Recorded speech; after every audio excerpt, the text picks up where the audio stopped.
ഗുണമാണോ ദോഷമാണോ എന്ന് എനിക്ക് അറിഞ്ഞുകൂടാ. കുറെ കാലമായി ഞാൻ എവിടെ പോകുന്നുണ്ടോ അവിടെയെല്ലാം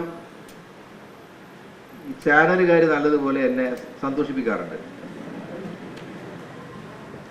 അത് പലപ്പോഴും ഒരു വല്ലാത്ത പൊല്ലാപ്പായി എനിക്ക് അനുഭവപ്പെടാറുമുണ്ട് എന്നുള്ളത് നിങ്ങൾക്കെല്ലാം തന്നെ അറിയാം. എന്തായാലും പഞ്ചായത്ത് പ്രസിഡന്റ് ഹനീഫയുടെ അധ്യക്ഷ പ്രസംഗം കേട്ടപ്പോൾ എന്നെ ഈ പരിപാടിക്ക് വിളിക്കാനിടയായ സാഹചര്യം എന്താണെന്നതിനെ സംബന്ധിച്ചൊരു വ്യക്തത അവർക്ക് കിട്ടിയിട്ടുണ്ടാകുമെന്നാണ് ഞാൻ ധരിക്കുന്നത്. അസ്വാഭാവികമായിട്ട് അതിൽ യാതൊന്നുമില്ല. ഒരു കുടുംബം പോലെ കഴിഞ്ഞിരുന്ന ഒരാൾ, ഒരു കുടുംബം പോലെ തന്നെയാണ് ഞങ്ങൾ കഴിയുന്നത്. തികച്ചും സെക്കുലറായി, തികച്ചും മതനിരപേക്ഷമായ രൂപത്തിൽ. ഇപ്പോഴും അങ്ങനെ തന്നെയാണ്. അമ്മ ജീവിച്ചിരുന്ന കാലത്തും ഒക്കെ ഉണ്ടായിരുന്നത് പോലെ തികച്ചും മതനിരപേക്ഷമായ രൂപത്തിൽ തന്നെയാണ് ഞങ്ങൾ ജീവിതം നയിച്ചിട്ടുള്ളത്. എൻ്റെ ഇപ്പോഴും തൊട്ട വീട്ടിൽ ഹനീഫയുടെ സഹോദരനും കുടുംബമാണുള്ളത്. ഞങ്ങളെല്ലാം അവിടെ നിന്ന് വീട്ടിൽ നിന്ന് ഒരുമിച്ച് പോകുമ്പോൾ ആ വീട്ടുകാരെയാണ് ഏൽപ്പിക്കുക. അദ്ദേഹത്തിൻ്റെ കുടുംബക്കാർ തന്നെയാണ് തൊട്ട് മേലെയുള്ളത്, അവരെയും ഏൽപ്പിക്കാറുണ്ട്. അദ്ദേഹം മുൻ പഞ്ചായത്ത് പ്രസിഡന്റ് കൂടിയാണ്. ഇവരെ തന്നെ ഏൽപ്പിച്ചിട്ടാണ് പോകാറുള്ളത്. അപ്പം ആ ഒരു വൈകാരികമായ ഒരു ബന്ധം ഞങ്ങൾ തമ്മിൽ എല്ലാ കാലത്തും നിലനിൽക്കാറുണ്ട്. വ്യത്യസ്തമായ വേദികളിൽ നിൽക്കുമ്പോഴും ഈ വ്യക്തിപരമായ അടുപ്പ് നിലനിർത്താറുണ്ട്. പിന്നെ ഇവിടെ ഇപ്പം ഈ ഇരിക്കുന്ന ഈ വേദിയിലുള്ള ആളുകളെ സംബന്ധിച്ച് പറയുമ്പോൾ ഇത് രാഷ്ട്രീയമായിട്ടുള്ള പേരൊന്നും ഞാനിപ്പോൾ ഇവിടെ പറയാൻ ആഗ്രഹിക്കുന്നൊന്നുമില്ല. കാരണം ഇവരെല്ലാമായിട്ട് വൈയക്തികമായിട്ടുള്ള ബന്ധങ്ങളാണുള്ളത്. ഹരിഗോവിന്ദൻ ഉൾപ്പെടെ തങ്ങളുമായിട്ടുള്ള എൻ്റെ ബന്ധം എന്ന് പറയുന്നത് ഞാൻ പഠിക്കുന്ന കുട്ടിയാവുന്ന കാലത്തുള്ള ബന്ധമാണ്. ബന്ധം. അപ്പൊ അദ്ദേഹത്തിന്റെ ഈ പൊതുകാര്യങ്ങളിലുള്ള അദ്ദേഹത്തിന്റെ ഇടപെടുന്ന ഒരു രീതി ഉണ്ടല്ലോ, ഒരു സാധാരണ ഈ നാട്ടിൻപുറത്തിന്റെ കളവറിയാത്ത പച്ചയായ മനുഷ്യന്റെ ഭാഷ, ആ ഭാഷയാണ് ഈ തങ്ങളെ വ്യത്യസ്തരാക്കാറുള്ളത്. ഞാൻ എപ്പോഴും ശ്രദ്ധിക്കാറുണ്ട്. പൊതുകാര്യങ്ങളിലൊക്കെ തന്നെ അദ്ദേഹം സംസാരിക്കുമ്പോൾ അദ്ദേഹത്തിന്റെ മധ്യസ്ഥത പലപ്പോഴും ഞാൻ ആസ്വദിച്ചു നിന്നിട്ടുണ്ട്. എനിക്ക് അങ്ങനെ ആകാൻ കഴിയുന്നില്ലല്ലോ എന്ന് പലപ്പോഴും ഞാനൊക്കെ ആഗ്രഹിച്ചിട്ടുണ്ട്. ഇപ്പൊ ഈ അടുത്ത കാലത്ത് ഈ അവിടെ ഒരു വലിയൊരു സംഘടനയൊക്കെ നടക്കേണ്ട ഒരു പ്രശ്നത്തിൽ 1-2 പ്രശ്നങ്ങളിൽ ഞങ്ങൾ ഒരുമിച്ചിരുന്ന് സംസാരിച്ച പ്രശ്നം എല്ലാം ഞങ്ങൾ നല്ല നിലയ്ക്ക് അവസാനിപ്പിക്കുകയാണ് ചെയ്തത്. അപ്പോ ഇവിടെ ഇരിക്കുന്ന എല്ലാവരും, ഹരിഗോവിന്ദൻ എൻ്റെ പ്രിയപ്പെട്ട സ്നേഹിതനാണ്. സ്നേഹിതൻ മാത്രമല്ല, ഒരർത്ഥത്തിൽ ഒരു ബന്ധു കൂടിയാണ്. ഇങ്ങനെയുള്ള ഒരുപാട് ബന്ധങ്ങളുണ്ട് ആളുകളൊക്കെ തമ്മിൽ. ഇപ്പൊ ഈ ചന്ദ്രമോഹനായിട്ട് ചന്ദ്രമോഹൻ ഇപ്പൊ മെമ്പറല്ല അല്ലെ? പക്ഷെ അദ്ദേഹത്തിനായിട്ട് എനിക്ക് കൂടുതൽ അടുപ്പം വന്നത് അദ്ദേഹം ഈ തൃക്കടിയിലെ ഹൈസ്കൂൾ അധ്യാപകനായിരിക്കുമ്പോൾ പൊതുവിദ്യാഭ്യാസ യജ്ഞത്തിന്റെ ഏറ്റവും പ്രധാനപ്പെട്ട പ്രചാരകനായിരുന്നു. അങ്ങനെ ഇവിടെ ഈ വേദിയിലുള്ള ആളുകൾക്കെല്ലാം, ഇവിടെ പഞ്ചായത്ത് മെമ്പറായിട്ടുള്ള ഈ രജിത എന്ന് പറഞ്ഞ കുട്ടി, ഞാൻ ചെയർമാനായിരുന്ന കോളേജിലെ പ്രൊഫസറായിരുന്നു. ഇങ്ങനെയുള്ള ഒരുപാട് ബന്ധങ്ങൾ. ഞാൻ ആ സമയത്തൊന്നും ഇവരുടെ രാഷ്ട്രീയമൊന്നും എനിക്കറിയില്ല. കാരണം രാഷ്ട്രീയം നോക്കിയിട്ടൊന്നല്ല അവിടെ ആളെടുക്കാറുള്ളത്, യൂണിവേഴ്സിറ്റിയിൽ ആളെടുക്കാറുള്ളത്. അപ്പോ പിന്നീടാണ് ഒരു ദിവസം വന്ന് പറയുകയാണ് എന്നോട് ഇങ്ങനെ ഞാൻ മത്സരിക്കുകയാണ്. അപ്പൊ ഞാൻ ചോദിച്ചു, നീ എന്തിന്റെ ആളായിട്ടാണ് മത്സരിക്കുന്നത്? ഞാൻ കോൺഗ്രസ് മത്സരിക്കുന്നു. അപ്പൊ ഞാൻ മനസ്സിലായി, സന്തോഷം. അങ്ങനെയാ പോകുന്നത്. ആർക്കും ഇവിടെ കോളേജിൽ നിന്ന് വിടാൻ താല്പര്യം ഉണ്ടായിരുന്നില്ല. പിന്നെ ഉമ്മർ എൻ്റെ വളരെ പ്രിയപ്പെട്ടയാളാണ്, ഉമ്മർ കുന്നത്ത്. ഇങ്ങനെയുള്ള വ്യക്തിപരമായിട്ടുള്ള അടുപ്പങ്ങൾ. മോഹൻ എന്ന് പറഞ്ഞാൽ ഞങ്ങളുടെ ഒരു കുടുംബം തന്നെയാണ്. എൻ്റെ കുടുംബത്തിൽ എന്ത് പ്രധാനപ്പെട്ട കാര്യങ്ങൾ നടക്കുമ്പോഴും അതിലൊരു പ്രധാനപ്പെട്ട ആള് എൻ്റെ കുടുംബത്തിൽ ഉണ്ടാകുന്ന ഏത് ഫംഗ്ഷനിലും ഏറ്റവും പ്രധാനപ്പെട്ട ഒരാള് മോഹന തന്നെയാണ്. മോഹൻ വേറൊരു വീട്ടിലൊരാളായിട്ട് എനിക്ക് തോന്നിയിട്ടില്ല. അപ്പൊ ഇങ്ങനെയൊക്കെയുള്ള ബന്ധങ്ങളാണ് ഇവിടെ ഉള്ളത്. ഇത്തരത്തിലുള്ള ബന്ധങ്ങൾ ആണ് നിലനിർത്തി പോകേണ്ടത്. ഇവിടെ പഞ്ചായത്തിന്റെ പരിപാടി എന്ന് പറയാൻ പറ്റില്ല. എനിക്ക് തോന്നുന്നത് വേറെ ഒരു പഞ്ചായത്തിലും ഞാനത് കേട്ടിട്ടില്ല. ഇവിടെ മാത്രമായിരിക്കും എന്നാണ് എനിക്ക് തോന്നുന്നത്. കരിമ്പുഴ ഗ്രാമപഞ്ചായത്തിൽ മാത്രമായിരിക്കും എന്നാണ് എനിക്ക് തോന്നുന്നത്. പ്രസിഡന്റിന്റെ ഓഡിറ്റോറിയം ഉപയോഗപ്പെടുത്തി ഓഫീസിൽ വരുന്ന ആളുകൾക്ക് മുഷിപ്പ് ഒഴിവാക്കാൻ ചായയും പായസവും ഉൾപ്പെടെയുള്ള സംവിധാനങ്ങളൊക്കെ ഏർപ്പെടുത്തി കൊടുക്കുന്ന സ്ഥിതി. ഏതായാലും അത്തരം ഒരു പ്രോജക്റ്റ്, ഒരു പദ്ധതിക്ക് രൂപം കൊടുത്തതിൽ ഏറ്റവും ഹൃദയപൂർവമായിട്ടുള്ള അഭിനന്ദനവും അഭിവാദ്യങ്ങളും ഞാൻ അർപ്പിക്കുകയാണ്. നല്ലതാര് ചെയ്താലും, അതാരും ആവട്ടെ, അത് നല്ലതാണ് എന്ന് പറയാനുള്ളൊരു മനസ്സുണ്ടാവുക എന്നുള്ളത് വളരെ പ്രധാനപ്പെട്ട കാര്യം. നമ്മുടെ നാട്ടിൽ ഇപ്പൊ കുറഞ്ഞുകൊണ്ടിരിക്കുന്ന ഏർപ്പാടാണ്. അത് വളരെ വളരെ കുറവാണ്. നല്ല കാര്യങ്ങൾ ചെയ്താൽ ആ നല്ല കാര്യങ്ങൾ അംഗീകരിക്കുന്നതിന് പകരം ഇവൻ അങ്ങനെ ഒരു നല്ല കാര്യം ചെയ്ത ആളാവണം എന്നാ ഒന്ന് കുത്തിക്കളയാ എന്ന മനസ്സ് രൂപം കൊണ്ടുവരുന്ന ഒരു കാലത്ത് അതല്ല വേണ്ടത്.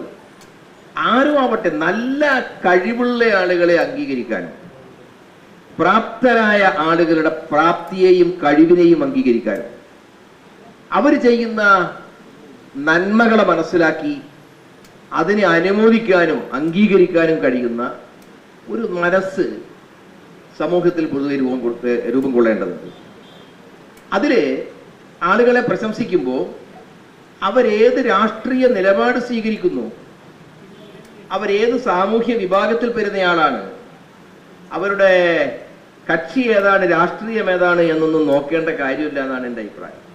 ഇപ്പൊ കഴിവുള്ളവന്റെ കഴിവ് അംഗീകരിച്ച് അതുപോലെ തന്നെ അവർ ചെയ്ത നല്ല കാര്യങ്ങളെ നല്ല കാര്യങ്ങളായി അംഗീകരിക്കുക എന്ന് പറയുന്നത് വളരെ പ്രധാനപ്പെട്ട കാര്യമാണ്. അപ്പൊ പലപ്പോഴും ഞാൻ നിങ്ങളോട് പറയാം, ഞാൻ എല്ലാ കാലത്തും സ്വീകരിക്കുന്ന ഒരു സമീപനം അതാണ്.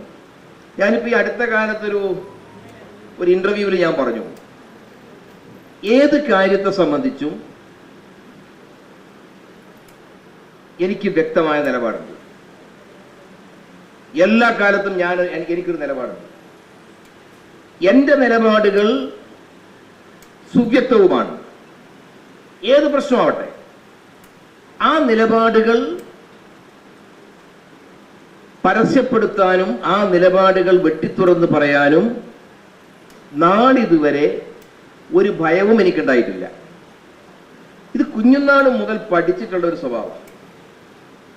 കുഞ്ഞുനാളിൽ പഠിക്കുന്ന കാലത്ത് എൻ്റെ ഒരു സ്വഭാവം എന്താണെന്ന് വെച്ചാൽ, ചെറിയ കാലത്ത് പഠിക്കുമ്പോൾ ഏറ്റവും കൂടുതൽ തർക്കിച്ചിരുന്നത്, എൻ്റെ മാഷന്മാരാരും ഇല്ല പോലെ. മോഹൻ്റെ അച്ഛനാണ് ഒരു മാഷുണ്ടായിരുന്നത്, നാരായണ മാഷ്. പിന്നെ കോട്ടപ്പുറത്ത് മാധവ മാഷുണ്ടായിരുന്നു, മണ്ണമ്പറ്റിയിൽ നിന്ന് വന്നിരുന്ന ഷാർജി മാഷുണ്ടായിരുന്നു. ഇവർക്കറിയാം, പഠിക്കുന്ന കാലത്ത് പഠിപ്പിക്കുന്നതിനിടയിൽ ഞാൻ മാഷോട് തർക്കിച്ചിരുന്ന ഒരാളാണ്, മാഷന്മാരോട്. അപ്പൊ ചില മാഷന്മാർ പറയും, ഇവരൊരു ധിക്കാരിയാണ് പറയും, അതിന്റെ ധിക്കാരം ശരിയാക്കി തരാന്ന് പറഞ്ഞ് പഠിപ്പിക്കും. ആ കാലം മുതൽ ഒന്ന് തർക്കിക്കും. അപ്പൊ ഈ തർക്കിക്കുമ്പോൾ ഉണ്ടാകുന്നൊരു ഗുണം, ഏത് കാര്യത്തെ പറ്റിയാണോ തർക്കിക്കുന്നത് ആ വിഷയത്തെ സംബന്ധിച്ച് നമുക്ക് നല്ല വ്യക്തത കൈവരുന്നു എന്നുള്ളതാണ് ഏറ്റവും പ്രധാനപ്പെട്ട കാര്യം. ഒരു വ്യക്തത നമുക്കുണ്ടാവും. അതാണ് ഏറ്റവും പ്രധാനപ്പെട്ട ഒരു ഗുണം എന്ന് പറയുന്നത്.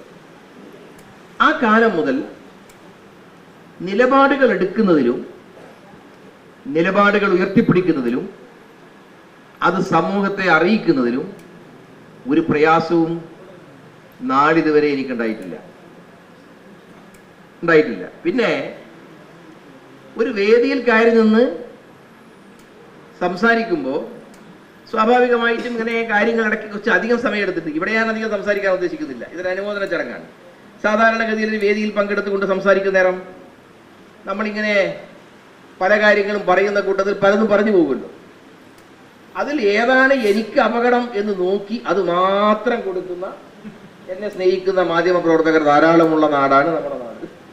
നല്ല മുറ കൊടുക്കുക, എന്നെ സ്നേഹിച്ചിട്ടാണ് കേട്ടോ, എന്നെ വിരോധമൊന്നുമില്ലേ, നല്ല സ്നേഹം കൊണ്ടാണ് അവരിത് ചെയ്യുന്നത്. പക്ഷെ അടർത്തിയെടുത്ത് ഏതാണ് എനിക്ക് എതിരായിട്ട് വരിക, ഏതാണ് എനിക്ക് അപകടം ഉണ്ടാക്കി വെക്കുക, ആ ഭാഗം മാത്രം എടുത്തിട്ട് അതാണ് കൊടുക്കുക. അത് പോട്ടെ, ആ വഴിയിലൂടെയാണല്ലോ ഞാൻ സഞ്ചരിച്ചുകൊണ്ടേയിരിക്കുന്നത്, അതിനിപ്പോൾ വലിയ ബേജാറില്ല. പക്ഷെ ഒരു കാര്യം ഞാൻ പറയാം, എല്ലാവരും സ്വീകരിക്കേണ്ട ഒരു സമീപനം അത് തന്നെയാണ്. ഏത് നല്ല പ്രവൃത്തി ആര് ചെയ്താലും ആ നല്ലതിനെ അംഗീകരിക്കാൻ ഉള്ളൊരു മനസ്സ് നമുക്ക് രൂപം കൊള്ളണം. ഏത് രാഷ്ട്രീയം നോക്കാൻ പാടില്ല. ഇതിൽ ചില ആളുകൾ പിന്നെ എന്നോട് അടുപ്പമുള്ള ചില ആളുകൾ തന്നെ എന്നോട് പറയാറുണ്ട്, അത്തരമൊരു നിലപാട് സ്വീകരിക്കണ്ട. പക്ഷേ ഞാൻ അവരോട് തിരിച്ചു ചോദിക്കുന്നൊരു കാര്യം, നല്ലൊരു കാര്യം ചെയ്യുന്നയാള് വ്യത്യസ്തമായ രാഷ്ട്രീയ നിലപാട് സ്വീകരിക്കുന്നയാളാണെങ്കിൽ എന്താണ് യാഥാർത്ഥ്യം മറച്ചു വെക്കേണ്ടതിന്റെ കാര്യം? സത്യം സത്യമായിട്ടൊക്കെ പറഞ്ഞൂടെ? മാത്രമല്ല, രാഷ്ട്രീയമായ ഭിന്നത, രാഷ്ട്രീയം എന്ന് പറയുന്നത് പല കാര്യങ്ങളിൽ ഒന്ന് മാത്രമാണ്. രാഷ്ട്രീയമാകെ രാഷ്ട്രീയം അതല്ല ഒരു മനുഷ്യന്റെ ജീവിതം പറഞ്ഞാണോ? അങ്ങനെയാണോ? അതിനകത്ത് സാമൂഹ്യമായ കാര്യങ്ങളുണ്ട്, അതിനകത്ത് സാംസ്കാരികമായ കാര്യങ്ങളുണ്ട്, അതിനകത്ത് വ്യക്തിപരമായ കാര്യങ്ങളുണ്ട്, കുടുംബജീവിതവുമായി ബന്ധപ്പെട്ട വിഷയങ്ങളുണ്ട്, അതിൽ രാഷ്ട്രീയമായ കാര്യങ്ങൾ വരും. രാഷ്ട്രീയമായ ഭിന്നത ഒരാളോടുണ്ടെന്നിരിക്കട്ടെ, അതിൽ നമ്മുടെ നിലപാടൊക്കെ വ്യക്തമാക്കിയാൽ പോരെ? ആ കാര്യത്തിൽ അവർ അവരുടെ നിലപാട് വ്യക്തമാക്കട്ടെ, ഞാൻ എൻ്റെ നിലപാട് വ്യക്തമാക്കാം. പക്ഷെ അങ്ങനെ വ്യത്യസ്ത നിലപാടുകൾ സ്വീകരിക്കുന്ന ആളുകളോട് ഒരു നിതാന്തമായ ശത്രുത, ഒരു വെറുപ്പ്, കുടിപ്പക വെച്ച് പുലർത്തുന്ന രീതിയോട് എൻ്റെ ജീവിതത്തിൽ നാളിതുവരെ ആ സമീപനം ഞാൻ സ്വീകരിച്ചിട്ടില്ല എന്ന് എനിക്ക് നിങ്ങളോട് ഉറപ്പിച്ചു പറയാൻ സാധിക്കും. എല്ലാവരോടും വളരെ സ്നേഹത്തോടു കൂടി പറയേണ്ട കാര്യങ്ങളെല്ലാം പറയും. പറയേണ്ട കാര്യങ്ങളിൽ പലപ്പോഴും കാർക്കശ്യത്തോടു കൂടിയുള്ള നിലപാടുകൾ സ്വീകരിക്കാറുണ്ട്, കർശനമായ നിലപാട് സ്വീകരിക്കും ചില കാര്യങ്ങളിലൊക്കെ. പക്ഷെ അപ്പോഴും എൻ്റെ നിലപാടിനോട് യോജിക്കാത്ത ആരോടും ഒരു സ്ഥിരമായ ശത്രുത വെച്ച് പുലർത്തുക എന്നത് ഞാൻ ഒരിക്കലും സ്വീകരിക്കാറില്ല.